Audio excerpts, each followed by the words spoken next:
여러분은 부모에게 마지막으로 따뜻한 말을 건넨 게 언제인가요? 서울의 불빛은 눈부십니다. 하지만 그 불빛 아래에서 누군가는 점점 더 어두워지기도 합니다. 지방의 작은 도시, 오래된 단층집 마당에는 감나무 한 그루가 있었습니다. 봄이면 연두빛 잎이 돋고 가을이면 주황빛 감이 주렁주렁 달리던 집. 그 집에는 엄마와 딸이 살고 있었습니다. 남편을 일찍 떠나보낸 엄마는 홀로 딸을 키웠습니다. 새벽 시장에 나가 채소를 팔고 남의 집 식당 일을 거들며 그렇게 하루하루를 버텼습니다. 딸은 그런 엄마가 자랑스러웠지만 동시에 그 가난이 싫었습니다. 엄마, 나 서울 가고 싶어. 여기서는 안 될 것 같아. 딸의 눈은 늘 서울을 향해 있었습니다. 높은 빌딩, 반짝이는 거리, 능력 있는 사람들. 엄마는 한참을 말이 없었습니다. 하지만 결국 고개를 끄덕였습니다. 딸의 날개를 붙잡고 싶지 않았기 때문입니다. 그렇게 딸은 서울로 상경했습니다. 서울살이는 생각보다 훨씬 버거웠습니다. 아침에 나가면 밤이 되어야 돌아오는 하루, 회사는 늘 냉정했습니다.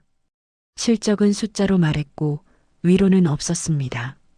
그날도 야근 중이었을 때 휴대폰이 울렸습니다. 엄마, 얘야, 밥은 먹었니? 응, 엄마. 나 지금 바빠. 다음에 전화할게. 통화를 끊고 나니 이상하게도 마음 한구석이 조용해졌습니다. 회식 자리에서 동기들은 웃으며 말했습니다. 우리 아빠가 아파트로 집 하나 해주셨어. 난 이번에 차 바꿨어. 아버지가 그냥 해주시더라. 딸은 술잔을 들고 가만히 듣고 있었습니다. 나는 왜 늘 이렇게 힘들까? 엄마는 왜 나한테 이런 걸 못 해줬을까? 웃고 있었지만 속은 점점 작아지고 있었습니다. 어느 날 딸은 전화를 걸었습니다. 엄마, 나도 남들처럼 시작하고 싶어? 왜 나는 항상 이렇게 힘들어야 해? 친구들은 부모가 다 해주는데. 전화기 너머로 엄마의 숨소리가 잠시 멈췄습니다.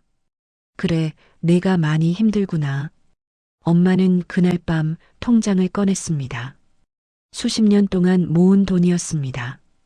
병원비가 될지도 모를 돈, 노후를 버틸 마지막 안전망 같은 돈. 하지만 엄마는 망설이지 않았습니다. 서울에 작은 아파트 하나 마련해보자. 딸은 믿을 수 없다는 듯 울음을 터뜨렸습니다. 엄마, 나도 이제 남들처럼 시작할 수 있는 거야? 그 아파트는 크지 않았습니다. 역에서 조금 걸어야 했고 오래된 구축이었습니다. 그래도 딸에게는 세상에서 가장 단단한 울타리처럼 느껴졌습니다. 그날 이후 딸의 삶은 조금씩 나아졌습니다. 월세 걱정이 사라지자 숨을 쉴 수 있었습니다. 시간은 그렇게 10년을 흘러갔습니다.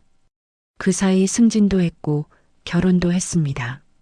아이도 태어났습니다. 딸은 이제 엄마가 되었습니다. 아이의 분유가, 학원비, 대출 이자, 회사의 실적 압박. 하루는 전쟁 같았고 밤은 늘 부족했습니다. 지방에 홀로 사는 엄마는 점점 전화를 자주 걸었습니다. 얘야, 내 목소리 좀 듣고 싶어서. 엄마, 나 지금 회의 들어가야 해. 애도 봐야 하고. 다음에 통화하자. 어느 날은 엄마가 조심스럽게 말했습니다. 혹시 내가 서울 가서 애 좀 봐줄까? 딸은 짜증이 먼저 나왔습니다. 엄마, 여기 오면 더 힘들어. 서울이 만만한 줄 알아? 괜히 귀찮게 굴지 말고 그냥 거기 있어. 엄마의 허리는 점점 굽어갔고 무릎은 자주 붓기 시작했습니다. 동네 병원에서는 큰 병원에 가보라고 했지만 엄마는 미루었습니다. 딸이 걱정할까봐, 딸이 부담될까봐. 그러던 어느 날 엄마가 쓰러졌다는 연락이 왔습니다. 병원 침대에 누운 엄마는 예전보다 훨씬 작아 보였습니다. 산소 마스크 너머로 힘겹게 숨을 쉬고 있었습니다. 의사는 장기적인 간병이 필요하다고 했습니다. 서울로 모셔오자니 공간도 시간도 여유도 없었습니다. 회사에서는 중요한 프로젝트를 맡고 있었습니다. 아이는 아직 어렸습니다. 딸은 결국 요양원을 선택했습니다. 여기가 시설도 좋고 간호사도 상주에 있고 엄마한테 더 나을 거야. 스스로를 설득하며 계약서에 사인을 했습니다. 요양원 복도는 조용했습니다. 텔레비전에서는 낮 드라마가 흘러나오고 있었고 창밖에는 겨울 햇살이 비스듬히 들어왔습니다. 엄마는 딸의 손을 잡았습니다. 바쁘지? 괜히 나 때문에. 딸은 고개를 저었습니다. 하지만 마음 한구석이 서늘하게 비어 있었습니다. 그 후로 딸은 매달 꼬박꼬박 비용을 보냈습니다. 더 좋은 방으로 옮겨드렸고 간병인도 추가했습니다. 하지만 방문은 점점 뜸해졌습니다. 회사 일은 더 바빠졌고 아이는 초등학교에 들어갔습니다. 삶은 계속 앞으로 밀어붙였습니다. 어느 봄날 전화가 왔습니다. 보호자분, 어머님 상태가 위중합니다. 병원으로 달려갔을 때 엄마의 숨은 이미 가늘었습니다. 딸은 엄마의 손을 잡았습니다. 그 손은 여전히 따뜻했지만 힘이 없었습니다. 엄마 나왔어. 엄마는 희미하게 눈을 떴습니다. 그리고 아주 작은 목소리로 말했습니다. 서울 춥지 않니? 그 말이 마지막이었습니다. 장례식장은 조용했습니다. 조문객들이 돌아가고 빈소에 홀로 남았을 때 딸은 처음으로 울음을 터뜨렸습니다. 아파트 등기부등본을 처음 받아들고 기뻐하던 날이 떠올랐습니다. 그 뒤에 서 있던 엄마의 환한 얼굴. 그래, 내가 잘 되면 됐다라고 말하던 목소리. 딸은 깨달았습니다. 엄마는 한 번도 서울을 부러워한 적이 없었습니다. 엄마는 한 번도 딸을 원망한 적이 없었습니다.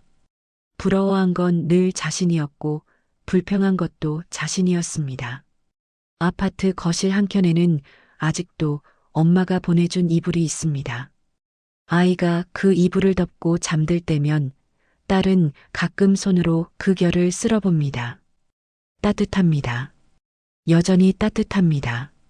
딸은 이제 아이에게 말합니다. 할머니가 엄마한테 집을 해주셨어. 그래서 우리가 여기 사는 거야. 아이는 묻습니다. 그럼 엄마는 할머니한테 뭐 해줬어?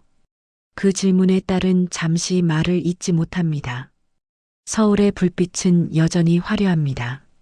하지만 그 불빛보다 더 오래 남는 것은 누군가의 조용한 희생이었는지도 모릅니다. 우리는 때로 사랑을 돈으로 대신하려 합니다. 바쁘다는 이유로, 어쩔 수 없다는 이유로. 하지만 어떤 시간은 다시 사지 못합니다. 어떤 말은 다음으로 미루면 영영 전하지 못합니다. 딸은 매년 봄 엄마가 살던 고향집에 내려갑니다. 마당의 감나무는 여전히 그 자리에 서 있습니다. 가지 끝에 새잎이 돋아납니다. 딸은 나무를 올려다보며 속삭입니다. 엄마, 나 이제 알겠어. 바람이 살짝 불어 잎이 흔들립니다. 대답은 없지만 어쩌면 그걸로 충분한지도 모릅니다.